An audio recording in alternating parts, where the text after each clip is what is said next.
Traders, FX Pip Collector here. Today is Wednesday, July 31st, and I'm going to be analyzing the US dollar yen, starting on the monthly, working my way down to the 1 hour time frame for the full top-down analysis.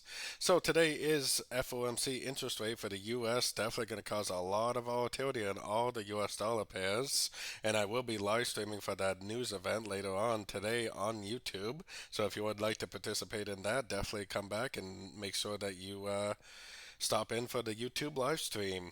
So, anyways, in the monthly time frame, it definitely is looking pretty clear that the wave 5 is over. Big impulsive engulfing move to the downside. I'm still interested to see what this monthly candle is going to close at today, because I mean, if it does pull way back, then maybe it's not the end of a wave 5. But right now, it definitely looks like the end of a wave 5. If it is the end of a wave 5, eventually it will take out the low of wave 4, which puts us all the way down to about the 125 area. So going down to the weekly time frame, definitely very impulsive down. Definitely looks like the end of a trend to me. If this really is the end of a trend, then it is making a downtrend for either a wave A or a wave 1, which I think realistically will probably end someplace down here like this for either a wave A or a wave 1. So keep that in mind. Let's head down to the daily time frame. On the daily time frame, we got another big push down yesterday, so the trend is definitely down. My most recent structure level is way up here, so I mean, for me, there is no reason at all to even think about doing anything but looking for shorts. Just like when the trend was up, I said there's no reason to do anything except for look for longs. Same thing, except for now, there's no reason to do anything but look for shorts in a downtrend. The trend is your friend, and the trend is definitely down.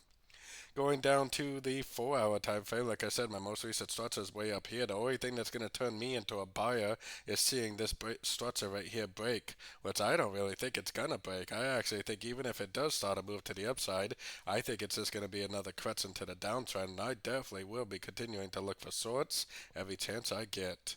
So going down to the 1 hour time frame, there's really no reason at all to do anything but look for shorts. If you have done nothing but look for shorts over the last few weeks, you probably have so much money in your trading account that you'll be surprised. So I am definitely looking for shorts. It definitely looks to me like a 1, 2, 3. So I don't even think that this section of trend is over.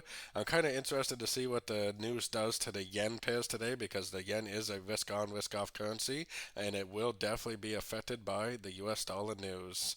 Right now the trend is down, and I definitely would be looking for pullback entries to go short for the continuation of the downtrend. Definitely not looking for any longs, and definitely not trying to identify any tops or bottoms. Just looking for continuation patterns. So don't forget to join in my free Discord group, which is linked down here in the corner. And as always, thank you and happy trading.